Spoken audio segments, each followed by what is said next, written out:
আসসালামু আলাইকুম ওয়া রাহমাতুল্লাহি ওয়া বারাকাতুহু। নাহমাদুহু ওয়া নুসাল্লি আলা রাসূলিহিল কারীম, আম্মা বাদ। সুপ্রিয় দর্শক, আজ আজ আজ আমরা যে বিষয়টি নিয়ে আলোচনা করব সেটি হলো ইসলামের দৃষ্টিতে বাংলাদেশের বর্তমান ভ্রান্ত দলসমূহ। তো এই বিষয়ে আমাদের ডিআইবিডি ইউটিউব চ্যানেলে অনেক স্বতন্ত্র ভিডিও রয়েছে, কিন্তু আমরা একই ভিডিওর মধ্যে যতগুলো দল আছে ভ্রান্ত দল, সবগুলো দল নিয়ে আমরা আলোচনা করব ইনশাআল্লাহ। প্রথমে আহলে কোরআন। আহলে কোরআন কাদেরকে বলা হয়? আহলে কোরআন হলো যারা দাবি করে যে আমরা আল্লাহ তাআলার কোরআন মানি, কিন্তু সুন্নাত নবীর হাদিস মানি না। অর্থাৎ কোরআন মানে কিন্তু হাদিস মানে না। কিন্তু আমরা জানি এটা একটি ভ্রান্ত মতবাদ। যারা এই মত পথে আছেন তারা মুসলিম নন। কারণ আহলে কোরআন যদি হাদিস না মানে, অসংখ্য অগণিত আয়াত এবং হাদিস পুরো ইসলামে বিকৃত হয়ে যাবে।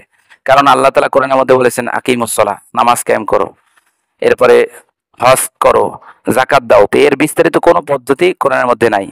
এগুলো সব হাদিসের মধ্যে আছে বিস্তারিত। নামাজের ব্যাখ্যা, হাদিস, যাকাতের ব্যাখ্যা, হজের ব্যাখ্যা। তো যারা বলে হাদিস মানে না, তারা এগুলো কিভাবে পালন করবে? 2 রাকাত নামাজ কি পারবে কোরআন থেকে দেখাতে? একেবারে হুবহু সবকিছু পারবে না।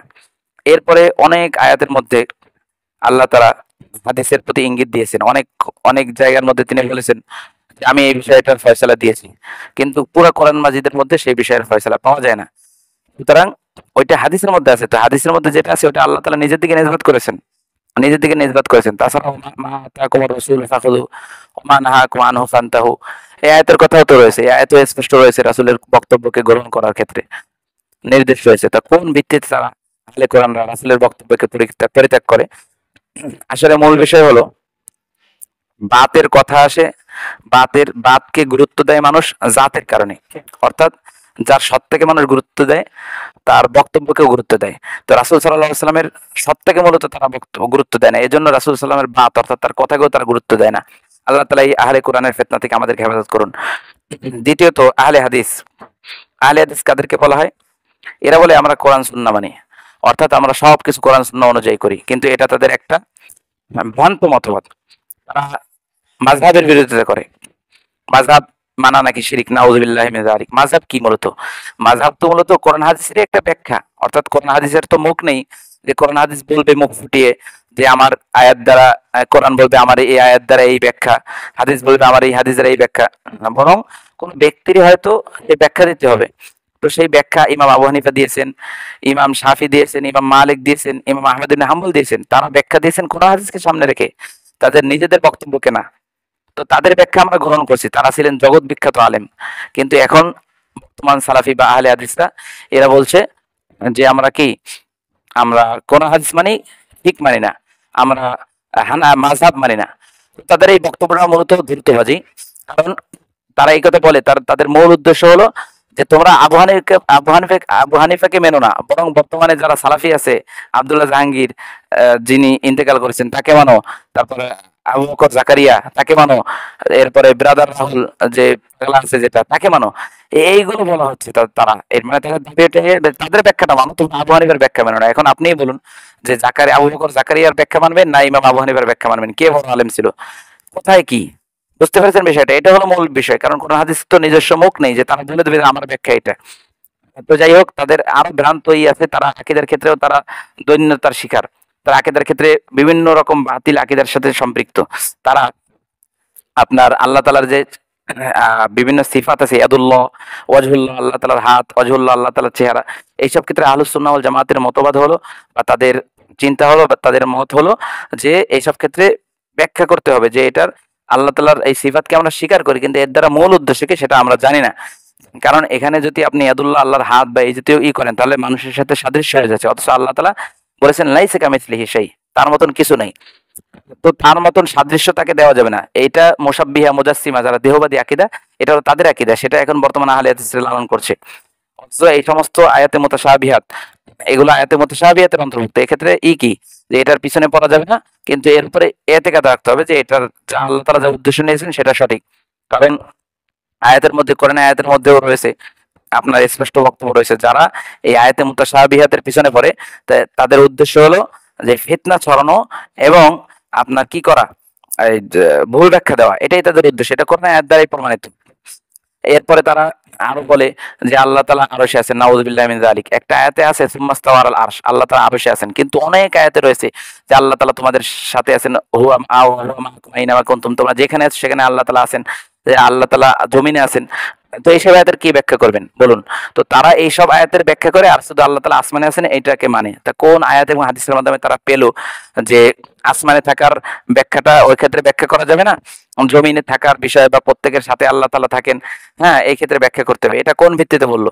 মূলত এটা তাদের মতের পক্ষে যায়, এজন্য ব্যাখ্যা করে। তা আমরা বলি না, আহলুস সুন্নাহ ওয়াল জামাতের মতামত হলো, তাদের মত হলো যে আল্লাহ তাআলাকে কোনো স্থান এবং সময়ের সাথে সম্পৃক্ত করা যাবে না। কারণ কোন স্থানের মধ্যে থাকা এটা একটা ত্রুটি, কোন স্থান তাকে ঘিরে নেওয়া এটা একটা ত্রুটি। এই জন্য আপনি যদি আল্লাহ তাআলাকে আরশে বলেন তাহলে ধরা হয় যে আল্লাহ তাআলা আরশের মধ্যে সীমাবদ্ধ হয়ে যায়।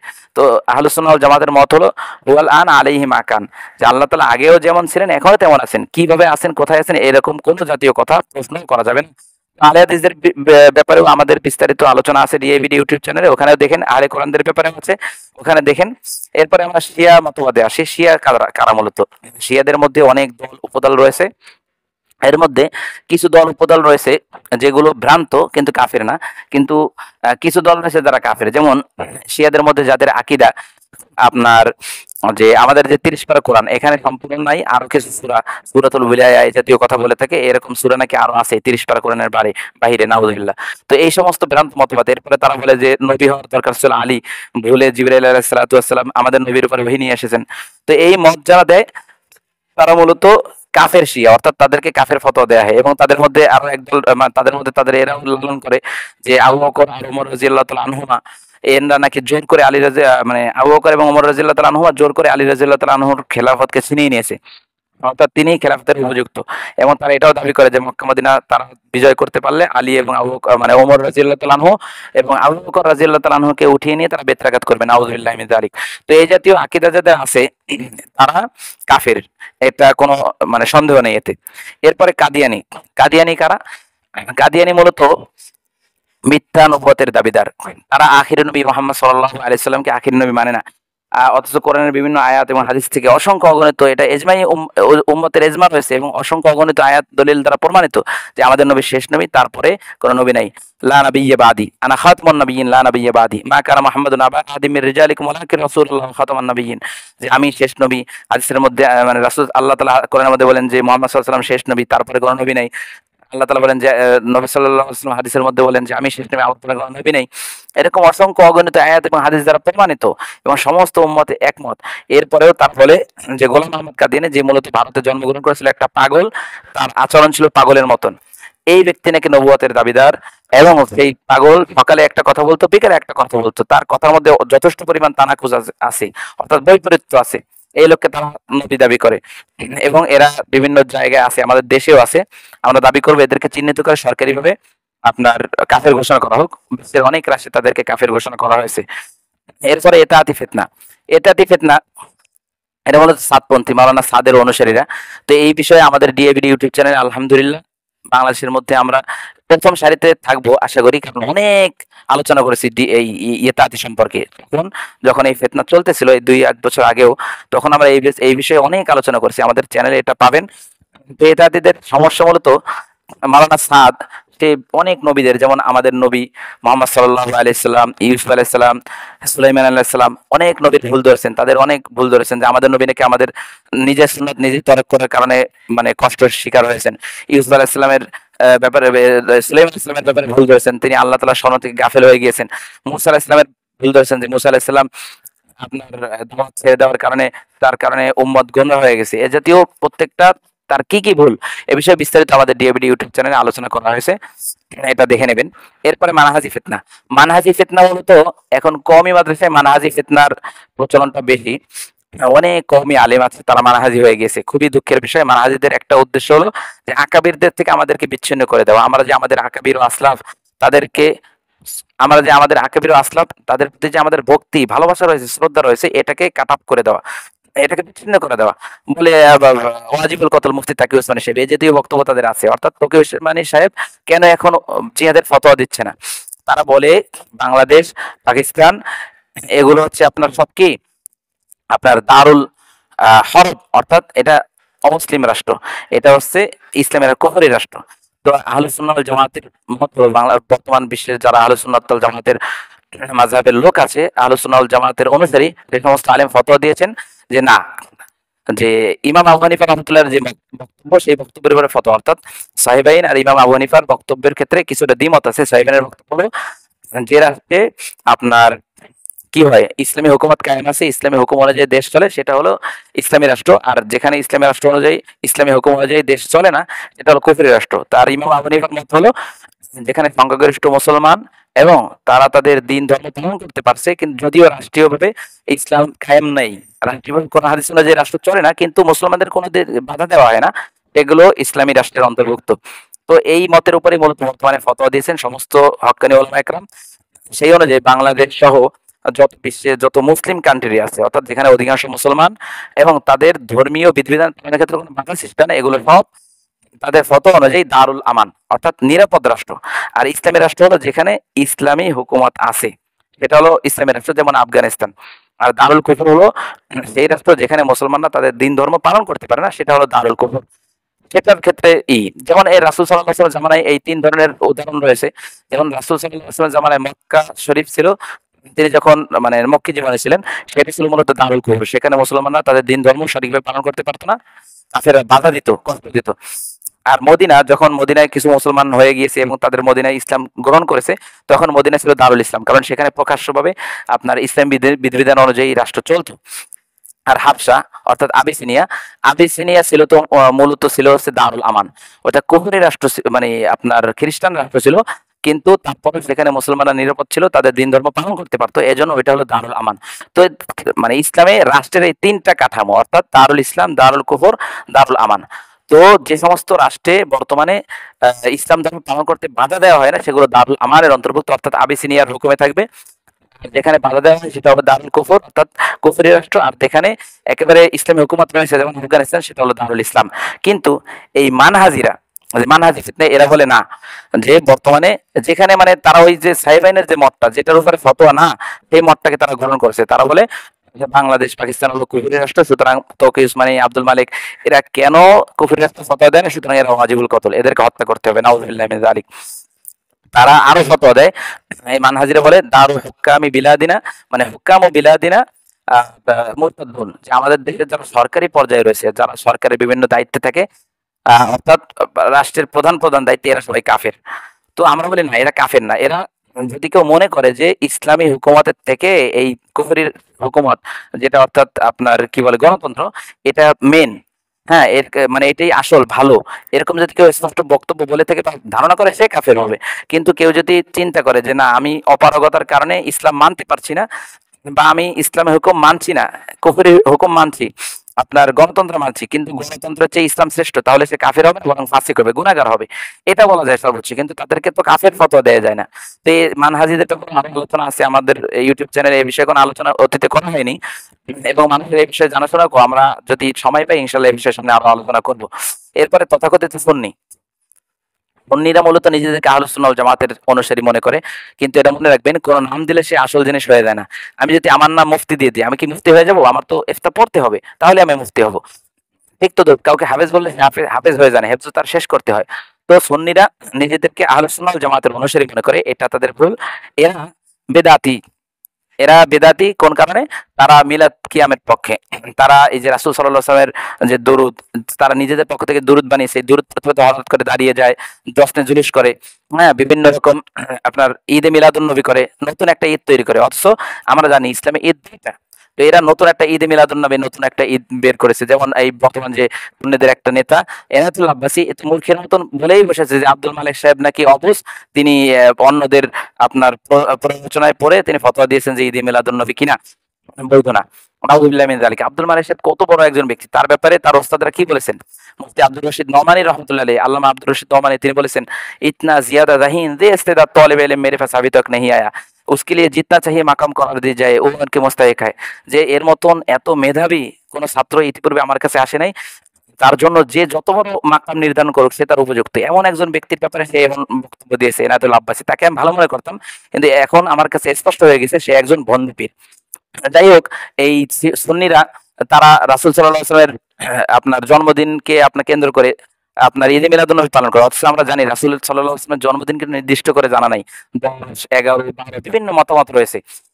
তো নির্দিষ্ট করার দিনই নাই, তখন সে আমার জন্মদিন পালন করবো কিভাবে? আর রাসূলের জন্মদিন পালন করেছেন তো রোজার মাধ্যমে।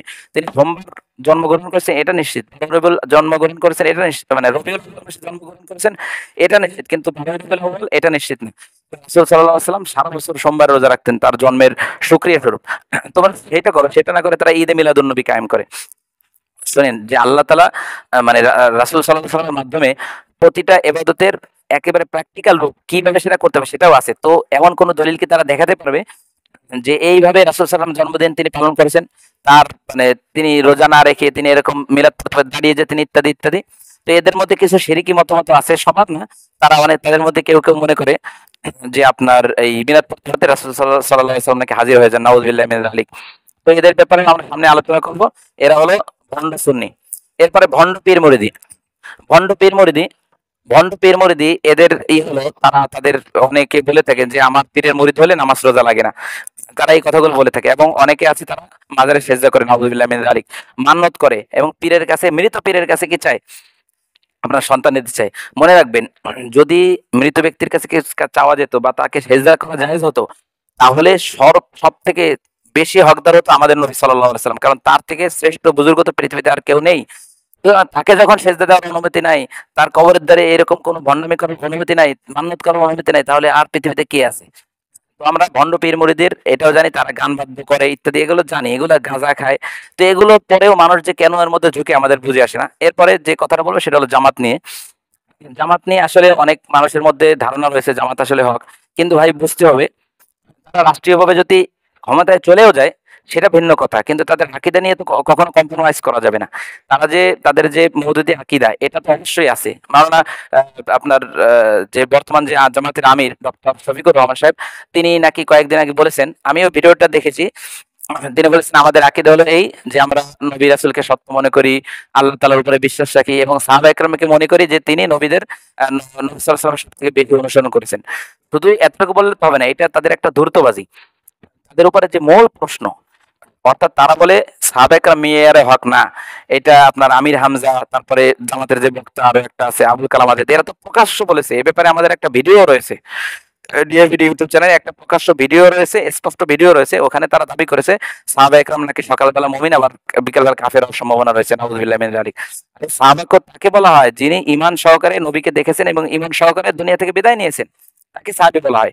আল্লাহ তাআলা কোরআনের মধ্যে ওয়াকুল্লু ওয়াদাল্লাহুল হুসনা, যে আল্লাহ তাআলা সকল সাহাবীর ব্যাপারে ভালোর ফয়সালা করেছেন। রাদিয়াল্লাহু আনহুম ওয়া রাযুন, যে সকল সাহাবীর ব্যাপারে আল্লাহ তাআলা সন্তুষ্ট এবং তারাও আল্লাহ তাআলার প্রতি সন্তুষ্ট। এরকম অসংখ্য অগণিত সাহাবাদের ব্যাপারে বলা হয়েছে তারা সবাই জান্নাতি। এরপরও তারা সাহাবীদের প্রতি বিদ্বেষ রাখে, বিশেষ করে মুয়াবিয়া রাদিয়াল্লাহু তাআলা আনহুর ব্যাপারে তো কট্টরপন্থী। মুয়াবিয়া নাকি গুনাহগার, মানে একেবারে অকথ্য ভাষায় গালিগালাজ করেছে মওদুদি। এরপরে সাহাবা একরামকে সত্যের মাপকাঠি মানে না এবং তাদের একটা দাবিও এখন সে দাবি থেকে হয়তো সরে এসেছে। তারা বলে নবীরা গুনাহগার, নাউযুবিল্লাহি মিন যালিক, আমাদের নবী নাকি গুনাহ করেছেন। ফাসাব্বিহ বিহামদি রাব্বিকা ওয়াস্তাগফির, এই আয়াতের ব্যাখ্যা করে যে নবীর এই আপনার নবুয়ত পালনের ক্ষেত্রে যে সমস্ত ত্রুটি হয়েছে এই ত্রুটি থেকে নাকি আল্লাহ তাআলা নবীকে পানা যেতে বলেছেন। তো অথচ আমরা জানি, নাউযুবিল্লাহি মিন যালিক, আমরা জানি যে আল্লাহ তাআলা এটা শিক্ষা দেওয়ার জন্য বলেছেন যে নবী নিষ্পাপ হওয়া সত্ত্বেও যদি আমার কাছে ক্ষমা চায় তাহলে তোমরা পাপী হয়ে কেন ক্ষমা চাইবে না, এটা উদ্দেশ্য। কিন্তু জামাত কিন্তু সেটা বলে না। এখন যদিও বলে যে নবীরা মাসুম, কিন্তু আপনার ওদের এই উদ্দেশ্য থেকে মাসুম, কিন্তু মাঝে মধ্যে নবীদের থেকে ইসমাতের পর্দা আল্লাহ তাআলা উঠিয়ে নিয়েছেন, তখন আল্লাহ তাআলা গুনাহ করিয়েছেন তাদের মাধ্যমে, নাউযুবিল্লাহি মিন যালিক। কিন্তু আমরা বলি না, নবীদের ইজতিহাদি খতা হয়েছে কিন্তু সে কারণে তারা সওয়াবের অধিকারী হয়েছে কিন্তু কোনো ধরনের গুনাহ তাদের হয় নাই। সাহাবা একরামের এত অনুদান থাকা, আমাদের প্রতি তাদের অনুগ্রহ থাকা সত্ত্বেও তারা সাহাবা একরামের প্রতি বিদ্বেষ লালন করে। দেখেন কোরআনের মধ্যে আল্লাহ তাআলা বলেছেন যে ফাইন আমারও বিমিসলি মা আমানতুম বিহি ফাকাদ ইহতাদাউ। যে সাহাবারা যেভাবে, সবাই জানে এই আয়াত দ্বারা সাহাবার উদ্দেশ্য, সাহাবারা যেভাবে ঈমান এনেছে সেভাবে তোমরা ঈমান আনো। অর্থাৎ সাহাবাদের ঈমান কি আমাদের মাপকাঠি বানাচ্ছেন, মানে তাদের ঈমানের সাথে যদি আমাদের ঈমান মেলে তাহলে আমাদের ঈমান গ্রহণযোগ্য, না মিললে গ্রহণযোগ্য না। তাহলে ঈমানের উপরে কি আর কোনো কিছু বাকি থাকে? ঈমানের ক্ষেত্রে যেহেতু সাহাবা একরাম মাপকাঠি, তাহলে পৃথিবীতে কিন্তু আর কোনো কিছু বাকি থাকে না। সুতরাং এটা তাদের চরম পর্যায়ের একটা বেয়াদবি। সাহাবা একরাম দিনের জন্য কত কষ্ট করেছেন সারা পৃথিবীতে, আপনি প্রতিটা বিভিন্ন রাষ্ট্রের দূর দূরান্তে তারা মক্কা থেকে কোথায় চলে গেছে, চীন দেশে, কেউ অন্য জায়গায়, বিভিন্ন দেশে, ইরানে, এক এক জায়গায় চলে গেছে, দূর দূর দূর দূর হাজার হাজার মাইল সফর করে চলে গেছে শুধু দিনের জন্য। তাদের কারণে আজ আজ সারা বিশ্বে দিন ছড়িয়েছে। কিন্তু এরা সাহাবাদের প্রতি বিদ্বেষ করে। মনে রাখবেন, সাহাবাদেরকে যদি সত্যের মাপকাঠি না মানা হয় তাহলে কোরআন হাদিস কিছুই ঠিক ঠিক থাকবে না। কারণ কারণ আপনার কোনটা হাদিস কোনটা কোরআন এটা তো আমরা জেনেছি সাহাবীদের মাধ্যমে। সুতরাং সাহাবীদেরকে সত্যের মাপকাঠি না মানা হয় তাহলে তার মানে ইসলামকে সত্য বলা হবে না। তো জামাতের আহ্বান থাকবে যে তাদের প্রতি তারা তাদের এই ভ্রান্ত মতবাদ থেকে ফিরে আসুক। আমরা চাই যে তারা ফিরে এসে আহলুস সুন্নাহ ওয়াল জামাতের অন্তর্ভুক্ত হয়ে যাক এবং আমরা সবাই মিলে রাষ্ট্রীয়ভাবে ইসলামকে কায়েম করি। কিন্তু শুধুমাত্র ওই আকীদাকে লালন করে এটা কখনোই সম্ভব না। কারণ তারা আহলুস সুন্নাহ ওয়াল জামাতের বর্তমানে আহলুস সুন্নাহ ওয়াল জামাতের অন্তর্ভুক্ত না। এরপরে হিজবুত তাওহীদ। হিজবুত তাওহীদ কারা? হিজবুত তাওহীদ মূলত, হিজবুত তাওহীদের মূল হলো, তারা বলে তাদের অনেক আকীদা রয়েছে বাতিল আকীদা। তার মধ্যে যে এখন যে আপনার মূল হলো বাইজিদ খান পন্নী প্রতিষ্ঠাতা, আর এখন বর্তমানে এটা পরিচালনা করছে সেলিম, যার মুখে দাড়ি নেই, যার নিজের মধ্যে ইসলাম নেই, সে অন্যের মধ্যে ইসলাম কায়েম করে। নাম দিয়েছে হিজবুত তাওহীদ, কিন্তু আসলে হিজবুত শিরক, শিরকের দলেরা। এরা কিসের হিজবুত তাওহীদ? তারা জানেন তারা কত জঘন্য আকীদা পালন করে? তারা বলে মানুষ যে কোনো ধর্ম অনুসরণ করলে সে নাকি জান্নাত চলে যাবে, নাউযুবিল্লাহি মিন যালিক। অথচ আল্লাহ তাআলা বলেন ইন্নাদ দীনা ইনদাল্লাহিল ইসলাম, আল্লাহ তাআলার কাছে শুধু একমাত্র ইসলামই গ্রহণযোগ্য, অন্য কোনো ধর্ম আল্লাহ তাআলার কাছে গ্রহণযোগ্য না। তাহলে কিভাবে সে বলে যে যে কোনো ধর্ম অনুসরণ করলে হয়ে যাবে? এরপরে আরো তাদের দাবি যে এতদিন যে আমরা ইসলাম মানছি, এই ইসলাম নাকি বিকৃত হয়ে গিয়েছে। আল্লাহ তাআলা অনুগ্রহ করে বাইজিদ খান পন্নী, যে এই হিজবুত তাওহীদের প্রতিষ্ঠাতা, তাকে নাকি আল্লাহ তাআলা অনুগ্রহ করে এইগুলো ইসলামের সঠিক ব্যাখ্যা শিখিয়ে দিয়েছেন। এই বাইজিদ খান পন্নী শিখিয়ে দিয়েছেন, তিনি দয়া করে আমাদেরকে শিখেছেন, নাউযুবিল্লাহি মিন যালিক। এবং তাদের যে আপনার তাদের ওই হিজবুত তাওহীদে যোগ দিতে হলে তাদের একটা ফর্ম আছে, ফর্মটা পূরণ করতে হয়। এই ফর্মের মধ্যে লেখা আছে যে হিজবুত তাওহীদের সদস্য হওয়ার আগে, আপনারা দেখে নেবেন, নেটে সার্চ দিলে পাবেন তাদের ফরম। হিজবুত তাওহীদের সদস্য হওয়ার আগে এই আমরা যে ইসলাম মানি বর্তমান বিশ্বে, এই ইসলামকে ত্যাগ করতে হবে, নাউযুবিল্লাহি মিন যালিক। অর্থাৎ হিজবুত তাওহীদের যোগ দেওয়ার আগে মানুষকে মুরতাদ বানিয়ে তারপর যোগ দেয়। প্রকাশ্য স্পষ্ট ঘোষণা করতে চাই হিজবুত তাওহীদ কাফের। এই মত ও পথের উপরে আছে যারা, তাদের আবার নতুন ইসলাম গ্রহণ করে নতুন ভাবে কালিমা পড়ে ইসলামের মধ্যে দাখিল হতে হবে। এই বিষয়ে আমরা আল্লাহ তাআলা তৌফিক দিলে আবার বিস্তারিত আলোচনা করব। এরপরে হিজবুত তাহরীর। হিজবুত তাহরীর কারা? হিজবুত তাহরীর মূলত তারা মানে রাষ্ট্রীয়ভাবে ক্ষমতাকে নিতে হবে, জামাত যে যেভাবে শুধু মানে ক্ষমতাটাকে মূল বানায়, তো এদেরও এই টার্গেট। কিন্তু এদের আকীদা হলো তারা নামাজ রোজা হজ যাকাতের প্রতি তেমন একটা গুরুত্ব দেয় না। তারা বলে ফেস করতে হবে, অর্থাৎ রাষ্ট্রের বিরুদ্ধে যে আপনার ইসলাম কায়েম করতে হবে। কিন্তু তাদের ইসলাম কায়েম কি জানেন? তারা বলে যে আকলে সবকিছু, মানুষের বুঝ, মানুষের মেধা যেটা বলবে সেটাই সঠিক। এমনকি কোরআন হাদিসের উপরে মানুষের মেধা প্রাধান্য দিতে হবে। কোরআন হাদিস যদি বলে এই আয়াত সঠিক, সঠিক। কোরআন হাদিস এই আয়াত বেটে এই আয়াতটা যুক্তির সাথে মিলে না, তো যুক্তির সাথে মিলে না। কিন্তু আহলুস সুন্নাহ ওয়াল জামাতের মত কি? আহলুস সুন্নাহ ওয়াল জামাতের মত হলো যে আকল হলো সহায়ক, কোরআন হাদিস বুঝতে আকল সহায়ক। আমরা আকল দিয়ে, আমাদের মেধা দিয়ে কোরআন হাদিস বোঝার চেষ্টা করবো, কিন্তু কোরআন হাদিসের উপরে হাকিম বানাবো না আমাদের আকলকে। অর্থাৎ কোনো জায়গায় যে বুঝ নাও আসে, কিন্তু কোরআন হাদিস এটা বলছে, আমরা বিশ্বাস করবো যে এটার মধ্যে খায়ের আছে। অনেক আল্লাহ তাআলা তো এক আয়াতের মধ্যে বলেছেন যে অনেক বিষয় তোমরা মনে করো ভালো কিন্তু এটা তোমাদের জন্য খারাপ, আবার অনেক বিষয় তোমরা মনে করো খারাপ সেটা তোমাদের জন্য ভালো। তো এটা এরা আকলকে প্রাধান্য দিয়ে থাকে। তো কোরআন হাদিস ইজমা কিয়াসের উপরে আকলকে তারা প্রাধান্য দেয়। এরা হচ্ছে বেদাতি দল। আমরা এদের থেকেও আমরা কি থাকবো? আমরা সতর্ক থাকবো। এরপরে লালন মতবাদ, সর্বশেষ যে বিষয়টি নিয়ে আমি বলতে চাচ্ছি সেটা হলো লালন মতবাদ। তো লালন মতবাদ এটা হলো বৈরাগ্যবাদ। অথচ ইসলামের মধ্যে রয়েছে লা রাহবানিয়াতা ফিল ইসলাম, ইসলামের মধ্যে কোনো বৈরাগ্যবাদ নেই। অর্থাৎ সংসার, হ্যাঁ, সমাজ পরিত্যাগ করে তারা তারা একেবারে সবকিছু ছেড়ে দিয়ে তারা কি করে? আধ্যাত্মিকতায় লিপ্ত হয়ে যায়। তো ইসলামে কোনো বৈরাগ্যবাদ নাই। আচ্ছা বলুন তো, রাসূল সাল্লাল্লাহু আলাইহি সাল্লামের থেকে শ্রেষ্ঠ কোনো মানব রয়েছে? তিনি কি বিবাহ করেন নাই? তিনি কি সমাজে লেনদেন ইত্যাদি করতেন না? সবকিছু করতেন। সুতরাং বৈরাগ্যবাদ যদি ভালো কিছু হতো তাহলে অবশ্যই রাসূল সাল্লাল্লাহু আলাইহি সাল্লাম সেটাকে অবলম্বন করতেন। সুতরাং রাসূল সাল্লাল্লাহু আলাইহি সাল্লাম যেহেতু বৈরাগ্যবাদ অবলম্বন করেন নাই, তাহলে বোঝা গেল বৈরাগ্যবাদ এটা ইসলামে কোনো ঠাঁই নেই। শুধু তাদের এই সমস্যা না, লালন শাহ যে মূল, তাকে তাদের অনুসারীরা তাকে নবী দাবি করত। এবং ভারতের আপনার সুনীল যে লেখক ছিল, সুনীল বন্দ্যোপাধ্যায় না কি নাম, এই লেখক মনের মানুষ একটা নাম বই লিখেছিল এই বাউলদের নিয়ে। এই বইয়ের মধ্যে অনেকে দাবি করেছে যে বইটা নাকি তাদের ধর্মগ্রন্থ। লালন মানে যারা বাউল দল, তাদের এটা একটা ধর্মগ্রন্থ, নাউজুবিল্লাহি মিন যালিক। অর্থাৎ তারা তাদের এটাকে একটা আলাদা ধর্ম মনে করে এবং ইসলামে গান বাদ্য হারাম, কিন্তু তারা এই গান বাদ্যকে সওয়াবের কাজ মনে করে। মানে তারা আধ্যাত্মিকতার নাকি একটা সোপান এটা, গান বাদ্যের মাধ্যমে আধ্যাত্মিকতার লাইনে অগ্রগামী হওয়া যায় এবং তারা মনে করে যে মানুষ ধর্ম বড় ধর্ম, অন্য কোনো ধর্ম নাই, এটাই আসল। তো দেখা যায় তাদের মধ্যে অনেক অশ্লীলতাও ছড়িয়ে আছে। তো যাই হোক, এই লালন মতবাদ অর্থাৎ বৈরাগ্যবাদ, এটাও আমরা পরিত্যাগ করবো। হ্যাঁ, আল্লাহ তালা আমাকে তৌফিক দিলেন যে আপনাদেরকে বাংলাদেশের বর্তমান যে প্রচলিত বেদাতি দলগুলো আছে, প্রচলিত ইসলামের নামে ভ্রান্ত দল আছে, এগুলো নিয়ে আলোচনা শোনানোর। আল্লাহ তালা তৌফিক দিলে এ বিষয়ে আমি আরো বিস্তারিত আলোচনা করব।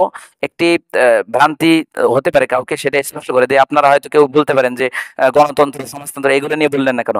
আমার এই ছিল কি যে ইসলামের নামে, অর্থাৎ মানুষ ইসলাম মনে করে সেই নামে যত ভ্রান্ত দল আছে সেগুলো আমি কি করছি, অপনোদন করছি।